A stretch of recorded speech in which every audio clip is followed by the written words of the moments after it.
Perkenalkan, nama saya Rismayanti, mahasiswi S1 Farmasi di Universitas Megarizky Makassar.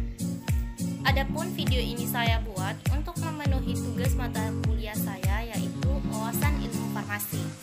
Pada video ini saya akan membahas mengenai obat. Definisi obat. Adapun definisi obat secara umum, yaitu obat adalah semua bahan tunggal atau campuran yang dipergunakan oleh semua makhluk untuk bagian dalam dan luar tubuh guna mencegah, meringankan, dan menyembuhkan penyakit. Adapun definisi obat secara khusus, yaitu yang pertama, obat baru.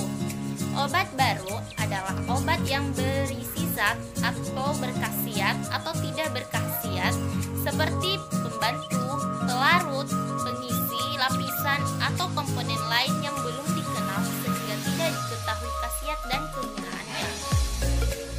Yang kedua, obat esensial. Obat esensial adalah obat yang paling banyak dibutuhkan untuk pelayanan kesehatan masyarakat dan tercantum dalam daftar obat esensial nasional yang ditetapkan oleh Menteri Kesehatan. Yang ketiga, obat generik. Obat generik adalah obat dengan nama resmi yang ditetapkan dalam FI untuk zat yang berkhasiat yang dikandungnya. Yang keempat, obat jadi.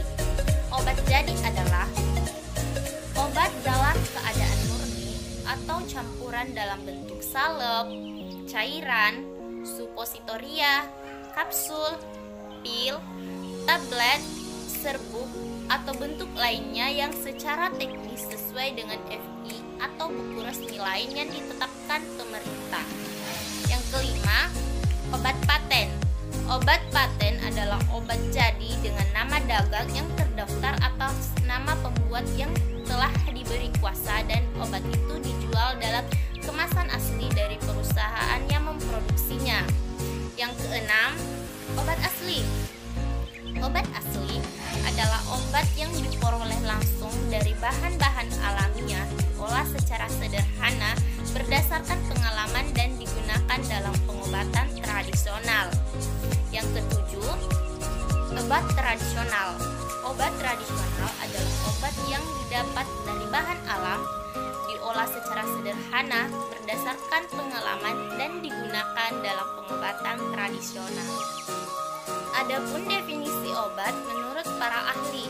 Yang pertama, menurut Ansel, obat adalah zat yang digunakan untuk diagnosis, mengurangi rasa sakit, serta mengobati atau mencegah penyakit pada manusia atau hewan.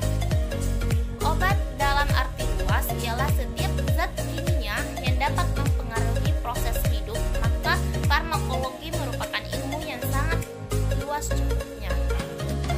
Kedua, menurut Detrandas Haji Samsudi, yang dimaksud obat adalah suatu bahan atau campuran bahan untuk dipergunakan dalam menentukan diagnosis, mencegah, mengurangi, menghilangkan, menyembuhkan penyakit atau gejala penyakit, luka atau kelainan badaniah atau rohaniah pada manusia atau hewan, termasuk memperelok tubuh atau bagian tubuh manusia. Yang ketiga, menurut Gunawan, obat didefinisikan sebagai senyawa yang digunakan untuk mencegah, mengobati, mendiagnosis penyakit atau gangguan, atau menimbulkan suatu kondisi tertentu. Misalnya, membuat seseorang interfly atau melumpuhkan otot rangka selama pembedahan. Yang keempat, menurut Katzung, obat adalah suatu substansi yang melalui efek kimianya membawa perubahan dalam fungsi biologi. Adapun penggolongan obat yaitu yang pertama, penggolongan obat berdasarkan fisiologis dan biokimia dalam tubuh, yaitu obat diagnostik. Obat diagnostik adalah obat yang membantu dalam mendiagnosis atau mengenali suatu penyakit, misalnya barium sulfat untuk membantu diagnosis pada saluran lambung sampai usus, serta natrium niopanoat dan asam iot organik lainnya untuk membantu diagnosis pada saluran empedu. Obat kemoterapeutik. Obat kemoterapeutik antibiotik adalah obat yang dapat membunuh parasit dan kuman di dalam tubuh inang. Obat ini hendaknya memiliki kegiatan farmakodinamik yang sekecil-kecilnya terhadap organisme inang dan berkhasiat untuk melawan sebanyak mungkin parasit seperti cacing protozoa dan mikroorganisme seperti bakteri dan virus. Obat neoplasma seperti ankolitika, sitostika, atau obat kanker juga dianggap termasuk golongan obat ini. Obat farmakodinamik. Obat farmakodinamik adalah obat yang bekerja terhadap inang dengan jalan mempercepat atau memperlambat proses fisiologis atau fungsi biokimia dalam tubuh. Contohnya hormon, diuretik, hipnotik, dan obat otonom. 2. Penggolongan obat berdasarkan bentuk sediaan, yaitu bentuk gas seperti inhalasi, spray, aerosol, bentuk cair atau larutan seperti losio, dauche, infus intravena, injeksi ipitema, prisma, gargarisma, obat tetes, eliksir, sirup, dan potiol. Bentuk setengah padat seperti salep, mata atau osulenta, gel, serata, pasta, krim, salep, atau unguentum. Bentuk padat seperti suppositoria, kapsul, pil tablet, dan serbuk.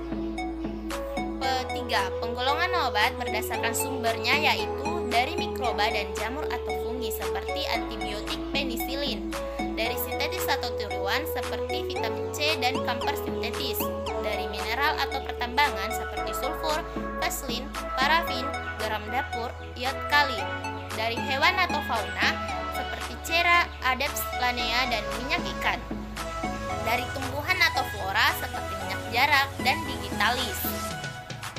Yang keempat, penggolongan obat berdasarkan undang-undang, yaitu obat bebas. Obat bebas adalah obat yang dibeli secara bebas dan tidak membahayakan si pemakai dalam batas dosis yang dianjurkan. Diberi tanda lingkaran bulat berwarna hijau dengan garis tepi hitam. Obat bebas terbatas.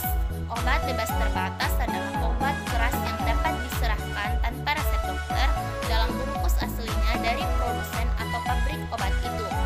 Kemudian diberi tanda lingkaran bulat berwarna biru dengan garis tepi hitam serta diberi tanda peringatan, yaitu peringatan nomor 1 sampai peringatan nomor 6. Obat keras.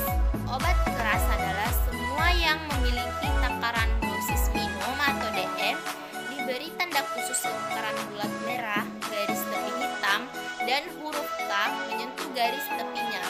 Semua obat baru, kecuali ada ketetapan pemerintah bahwa obat itu tidak membahayakan, dan semua sediaan parenteral atau injeksi atau infus intravena. Psikotropika.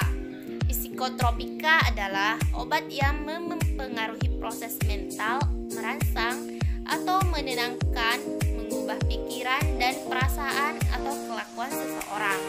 Contohnya golongan barbital atau luminal, diazepam, dan ekstasi.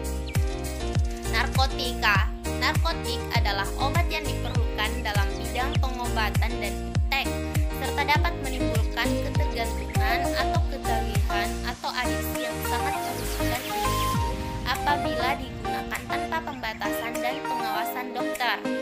Contohnya kodein, metadon, petidin, morfin, dan opium. Yang kelima, penggolongan obat berdasarkan cara kerjanya dalam tubuh, yaitu sistematik. Artinya, obat yang didistribusikan ke seluruh tubuh, contohnya obat analgetik. Lokal, artinya obat yang bekerja pada jaringan setempat seperti pemakaian topikal. Yang ketujuh, penggolongan obat berdasarkan kegunaan dalam tubuh, yaitu untuk diagnosis atau diagnostik, untuk mencegah atau profilaktik, untuk menyembuhkan atau terapeutik. Adapun peran obat yaitu pertama untuk penetapan diagnosa, yang kedua untuk pencegahan penyakit, ketiga untuk menyembuhkan penyakit, keempat untuk memulihkan atau rehabilitasi kesehatan, kelima berfungsi dalam mengubah fungsi normal tubuh untuk tujuan tertentu, keenam bermanfaat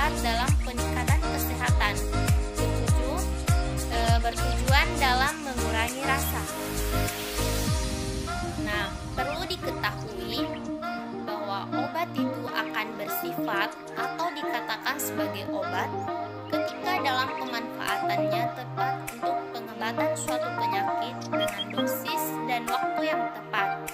Sehingga ketika terdapat obat yang salah digunakan dalam pengobatan atau dengan dosis yang berlebih, maka dampak yang akan ditimbulkan umumnya keracunan. Dan bila dosisnya kecil,